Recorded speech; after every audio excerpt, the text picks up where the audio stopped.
are back. What's up, guys? The Run Duo. What episode is this? 32. 32? Tommy, we getting up there. We getting real up there. We getting way up there. Yes, we are. Welcome in if you're on Almost Live. What's going on? And if you're on Almost Live, don't forget, we got an interview this week. Yes, we got Terry Gresham. Very interesting interview. Terry's a great guy. I've known him since my Black Men Run days. And he just PR'd, so of course we want to talk about that. So go back and listen on SoundCloud, Google Play, and iTunes. There you Tommy go. forget that every time, as if we haven't done it 32 times. I don't know where they It's go. okay. SoundCloud, iTunes, and Google Play. Check us out, and the episode is great. Can't wait for you guys to hear it. Definitely. So what's going on? Oh my goodness, it has been a very busy 2 weeks? Yeah, 2 weeks. Okay, so it's been a very busy 2 weeks. So, of course, on the last episode, we were talking about Global Running Day. Uh-huh. So, I was able to go to the Lululemon event that was at Monday Night Garage. I always get Monday Night Garage and Monday Night Brewery mixed up. I literally almost went to Monday Night Brewery, and it was like 30 minutes away. And then I put in Garage, and it was an hour. And I was like, no. I would have went to the wrong place and would have been 30 minutes out the way. But anyway, it was a really good event. Very good turnout. I feel like it continues to grow. Yeah. It was a really good event. It ended up being a 5K. Okay. So we ran a 5K on the West Side Beltline. Okay. So that was good. It was a struggle run for me. It was very humid. Mm-hmm. And of course, just me getting back consistent with my working out. I've been doing this squat challenge. I've been doing 50 squats a day. 50 a day? 50 squats a day. I know for some people it may not sound like a lot, but my legs were sore, so I could feel it on that run. Yeah. But it was really good. Tommy, they did a plank challenge at the end. Uh-huh. And it was 2 people, and it ended up being, was it 4 minutes or 9 minutes? 4-minute plank. So 4-minute plank. 4-minute plank is like what on they their, ended up on the elbows. On the elbows, okay. On the concrete floor. What? Yes, Okay. it was. Yeah, I would have been out in the first 30 seconds. Yes, so it was interesting. So it was like a plank challenge. They were down. No, it was 9 minutes. Okay. It was 9 minutes. It was 9 minutes. So a little bit over 9 minutes was what they beat. And, of course, it was a guy and a girl at the end. And, of course, everybody's like, girl power. And she dropped. So the guy won. But everybody was, so into trying to get the woman to win. And she did great. And both of them won a free outfit from Lululemon. What? So if you can plank it out, So, of course, they were giving away some stuff. There was vendors there. Of course, there was Chick-fil-A food and all that stuff. So it was a really good event. Some really good pictures. And I don't know. It was just an all-around good community event. I feel like the turnout continues to get better and better. And it was just a good time. So is it Lululemon? Is that the only sponsor, or was it Lululemon and somebody else? So it was Lululemon, but of course they kind of pulled some different people together. So Lululemon, one of their main people at Pond City Market's Lululemon stores, they have their run club. Okay. At Pond City Market Run Club. So that's kind of how they pulled it together. Of course, Tess did some things with that, but I think Lululemon was the main person that was out there and putting on everything. And this is the second year that they've done this global running event. Okay. And it seems like, it's continuing to be a great event and a good turnout. Well, I'm sorry I missed it. We know. You're a daddy now. We understand. Sorry, I missed. I did get up and do, I think I did 4 miles for Global Running Day in between diaper changes. Mm-hmm. But other than that, that was my Global Running Day. I looked online and I saw there was a pretty good turnout at the Midnight Run at the Atlanta Track Club. Yes. Which I usually do, but I couldn't pull it this year. Yeah. Mm-hmm. Yeah, so that they had a good turnout. So it looked like, people truly took hold of Global Running Day. Yes. Of course, Garmin, they had the little Global Running Day badge that you got. I got my badge. Yeah. Did y'all get y'all's badges? Did you get if your you have Global Running Garmin badge? Yeah, exactly. Yes. So, and I'm pretty sure there was probably I'm sure Nike had one too. Mm-hmm. But I don't run with Nike. Mm. So I think Nike did have something, but it wasn't as cute as Garmin. So it was. I was happy to see a lot of people doing Global Running Day, and like I said, a lot of times. I don't know how many people you get that don't actually run, that gets you running because of Global Running Day. But I think you probably get a lot of people that maybe are not as consistent and now are getting back to being consistent. Global Running Day kind of gets them going again. Because I definitely saw some faces at the Lululemon event. I'm like, yo, I haven't seen you in a minute. You're like, I know. So it definitely, like you said, because the inconsistent people are people that have been running, that haven't been on the pavement in a minute. It definitely brings out those people. Yeah, so that's cool. Yeah, so I enjoyed that. And then last week was just, it was a lot you going were like on. You were like a running busy bee. I was back in the game. I felt like back in the day when I was running races like every weekend, every other weekend. I was like, this is what this feel in my body is like. Girl, what you doing? What are you doing? What are you doing? So Saturday was a monsoon here in Atlanta. It was raining like it was ridiculous. crazy raining. Yeah. I took myself out to the Divine 9 5K, which is to support fraternities and sororities, and it was a monsoon. So, of course, right before race start, it was literally pouring down raining, thunder, and lightning. A city official came in and was like, y'all have 30 minutes. Like, so it is a rule that if at a race, once lightning or thunder strikes, we have to wait 30 minutes before we can take off, basically. And it has to be free of thunder and lightning. For safety, of course. And so, say, for instance, lightning strikes again 28 minutes in, we got to wait a whole another 30 minutes. Okay. And so anyway, the race started 30 minutes late, a little over 30 minutes late. A lot of people was like, forget this, I'm not doing it. But for me, I drove 40 minutes. I paid my money. I had my visor on. I was ready to go. I had some old sneakers on because I figured it was going to rain. And I was like, let me just get it in. Just get it in. Just go ahead and do it. But the rain was disrespectful. Yeah. Like, it was not worse than Chicago?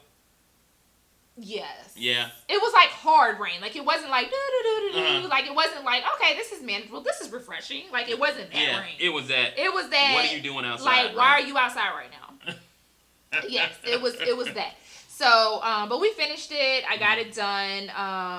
The 9K was the inaugural 9K. So there were some people that did that. I was dodging umbrellas a little bit because it was a lot of walkers that they was like, okay, I'm still going to walk the course.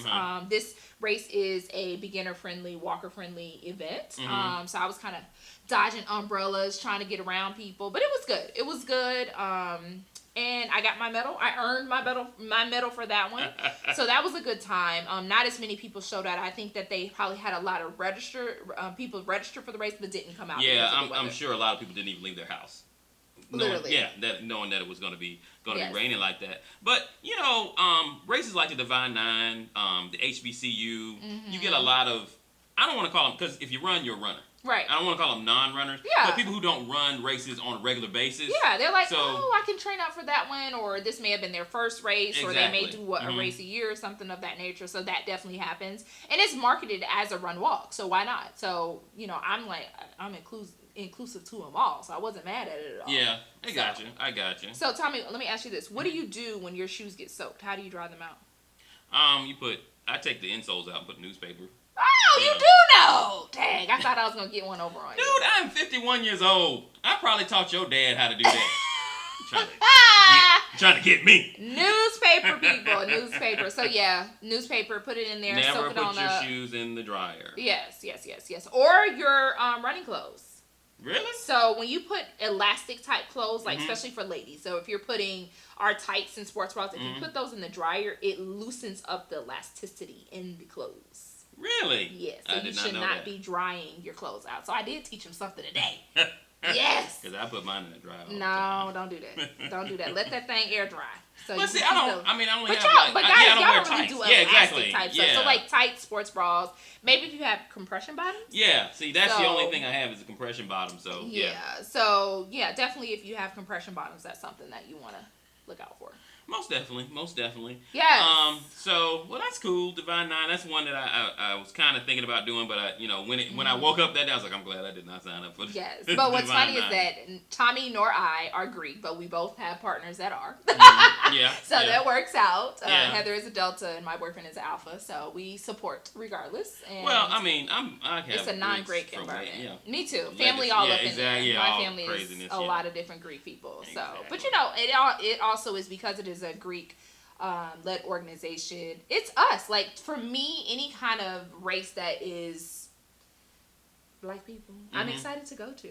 So, because you don't see it often. So why not support, what is out there? And it wasn't, you did not have to be Greek to participate. So. No, not at all. Not at all. Anywho, so fast forward the weekend. I got one more thing. One more race. You had one more.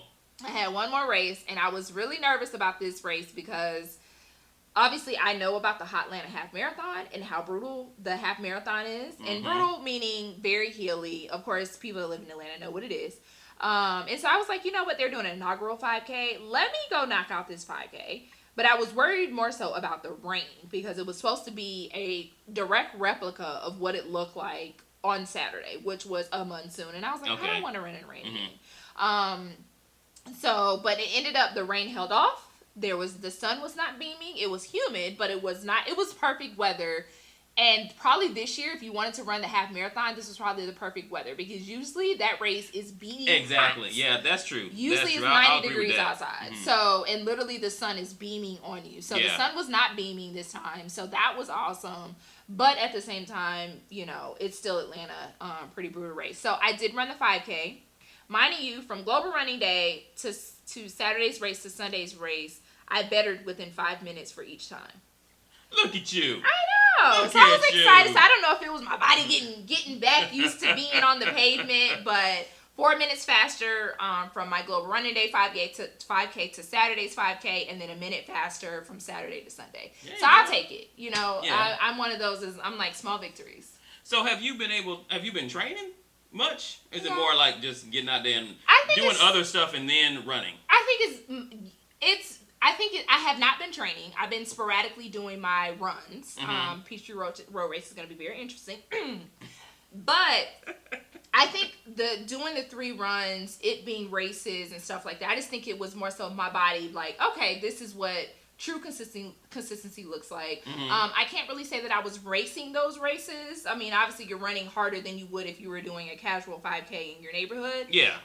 But it wasn't like I had a time set, let me go. It was definitely me going out there and just enjoying it. Okay. So, really good race. I was able to do the race, and then I actually went to Run Fam. Michael Martinez, he does a cheer squad. Mm-hmm. Yes.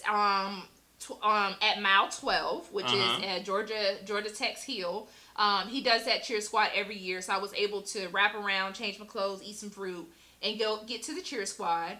And I just missed the first place winner of the half marathon kind of like passed through. Mm-hmm. You guys. And I actually asked Hotlanta if this was the first time it happened, but a woman won the first overall race this year by 5 freaking minutes. That's incredible. Her name is Megan Krifchin. Mm-hmm. And she's 31 years old, so she's in my age group. 31 years old. I mean, whatever that means.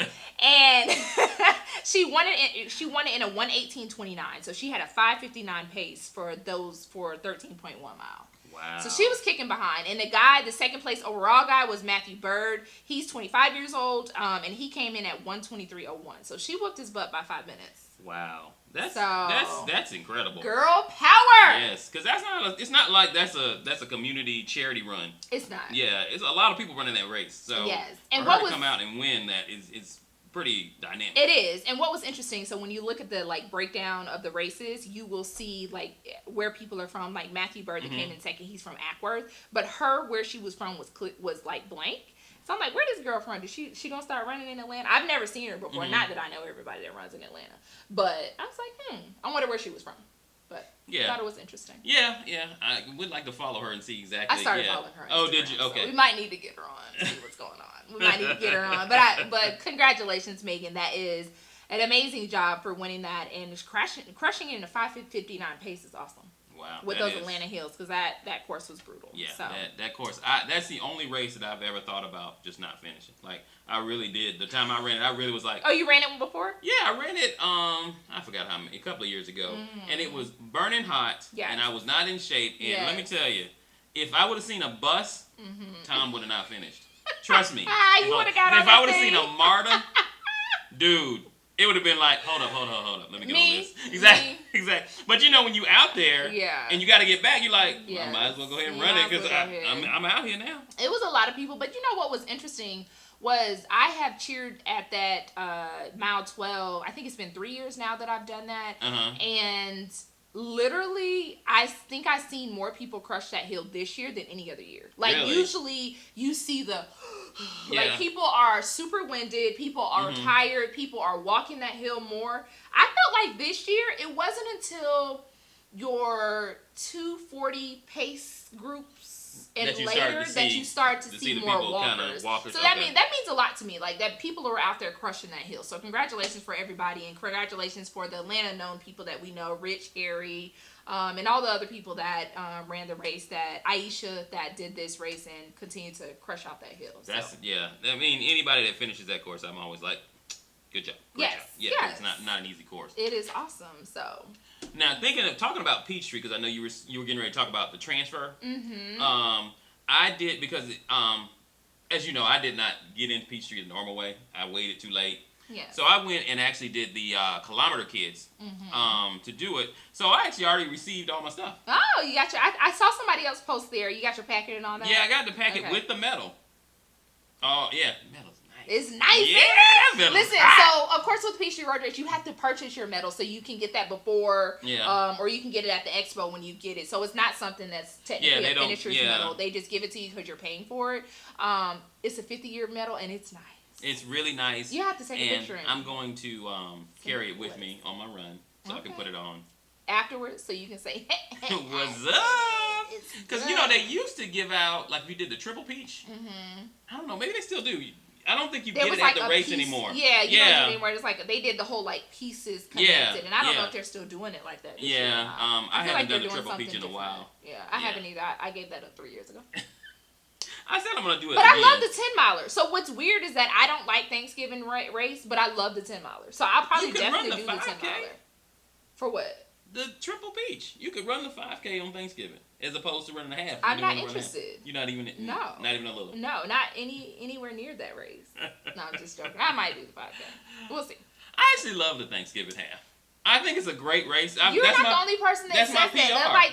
That's not my race. PR. Yeah. I was looking, my first time running that race, I was looking really, really bad, sitting on the curb, like shivering. I think it was like the coldest one ever. No, I have run when it's been ridiculously like cold. Brutal. Yes, yeah. Like below 30 cold. Yeah, ridiculous. But on a good day, because that's why I like it, because it is going to be chilly. Yeah. So you can run, even if you can handle the cold in the beginning, you can, because I run sleeveless and shorts, even if it's cold, because you're running 13 miles, so you're going to get hot. I understand.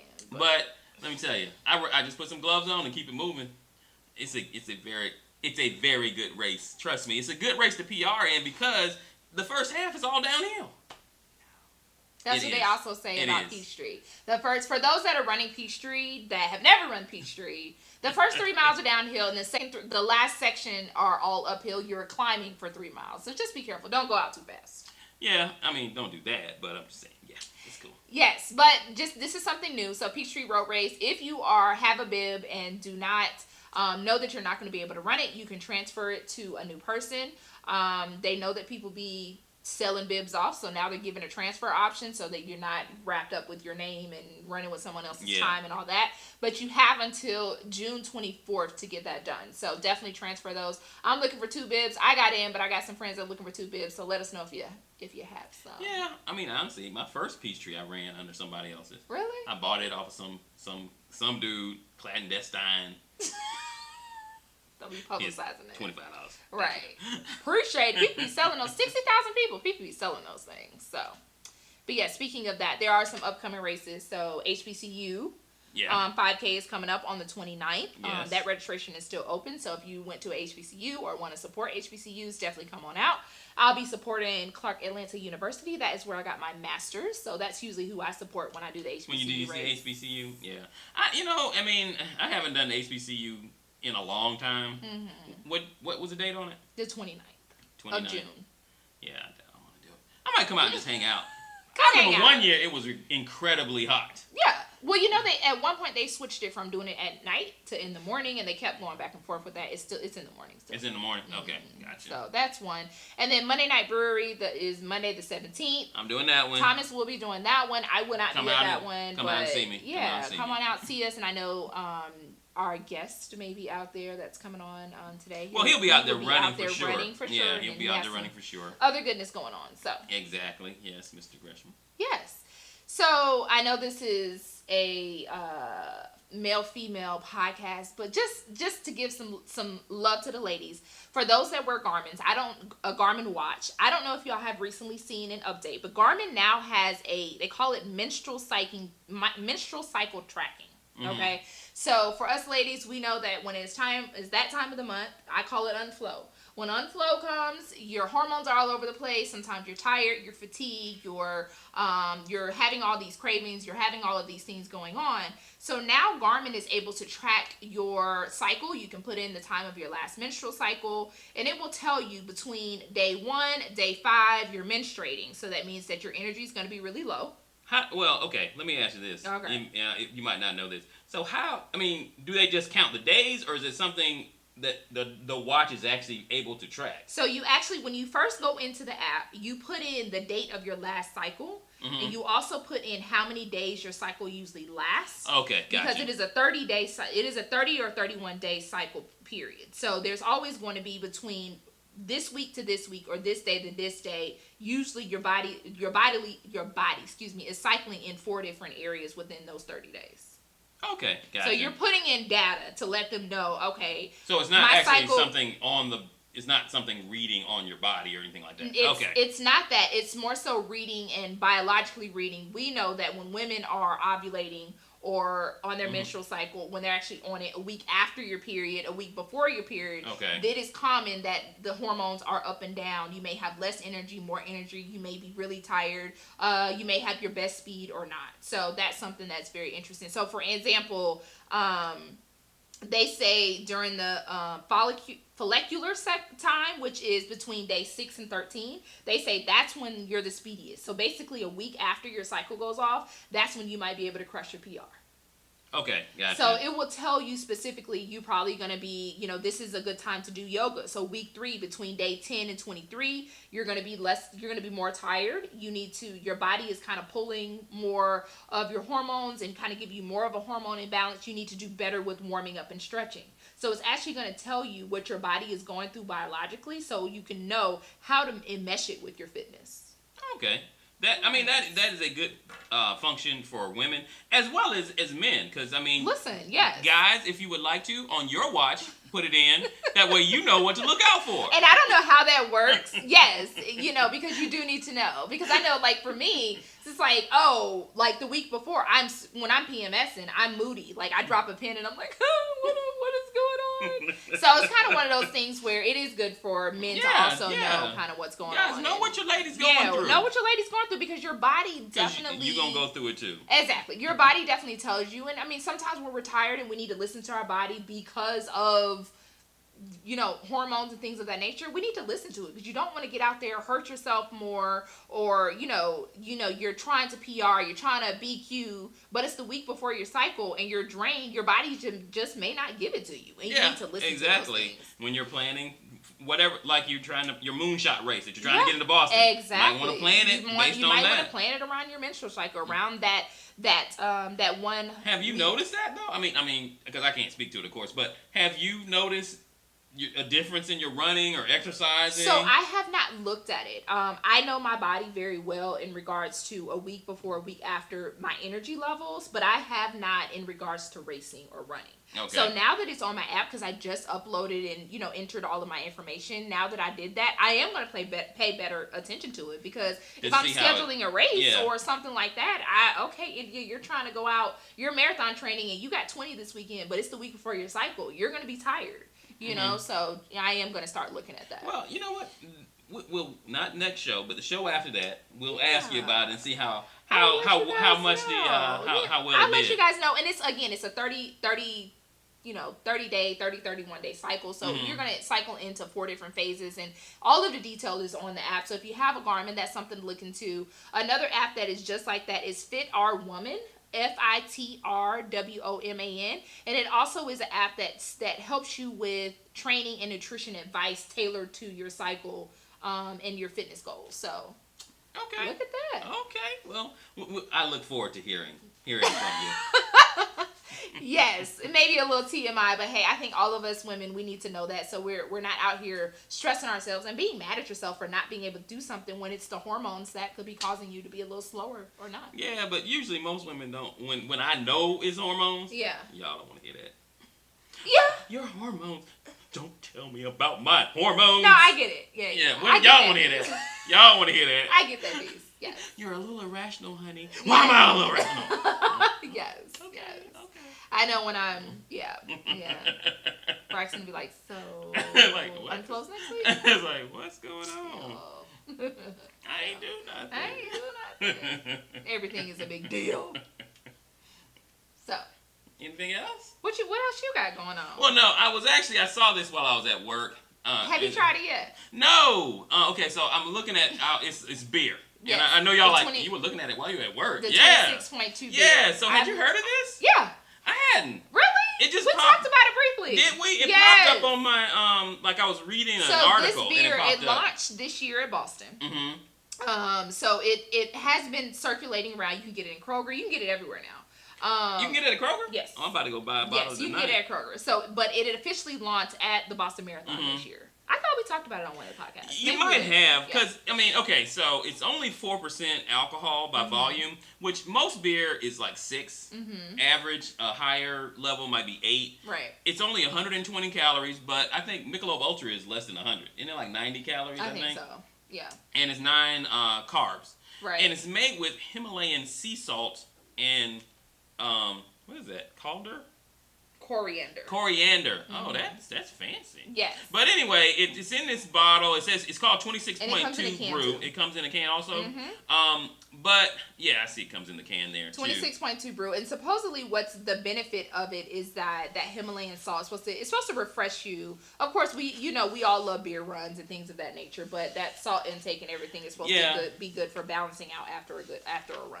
So, and then of course with the 9 carbs, you're rebuilding your. But see, it's less with alcohol. It's really less about the carbs. It's the sugar it takes to make alcohol that's killing you. That's what's gonna put that belly on you. So it's. But I think that beer was for the taste and the goodness of refreshing after a run. Okay, well, I guess I gotta go run to find out how refreshing it is.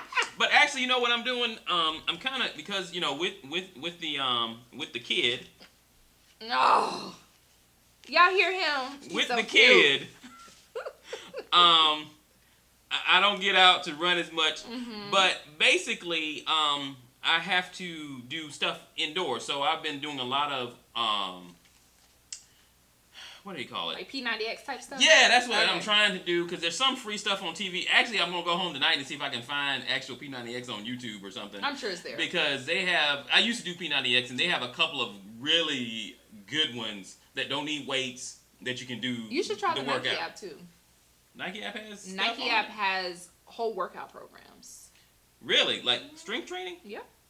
Okay, I might try that. And you can say weights, no weights, body weights, gym. Yeah. All of that for free. Well, I got a new phone when I get home today, so I'm gonna be fancy. I might go ahead and download that Nike app again. Yeah, go ahead and get that. So yeah, they have workouts. Okay, yeah, I can't put any more apps on this phone. Okay. It's full. We need you to get that together. Yeah, I almost got an Apple phone, and Heather was all happy. Yes. She was all happy. I'm sure she hates texting you when there's green pops up. Ugh, that's so disgusting. Just saying. So. I'm so tired of these snobby saying. Apple people. So tired. When I text you when it's green, I'm like, yeah. Anyway, we got anything else? Okay, one other thing. Okay. So if you are in Atlanta, of course, there's several different running groups that are in Atlanta. There is a new running group, and I won't say new. They've probably been out within the last year or so. They're called Atlanta Running Club. They are based in the northern side of town, which is Beaufort Highway, Chamblee, Dorville area, which is closer to where I live. Okay. They are pairing with Adidas Running. And they are doing a pop-up run on Sunday, this 16th at Vesta at Ponce de Leon, which is a workout gym. Okay. And it is from 7 to 9, and they are doing a Run for the Ocean initiative. So basically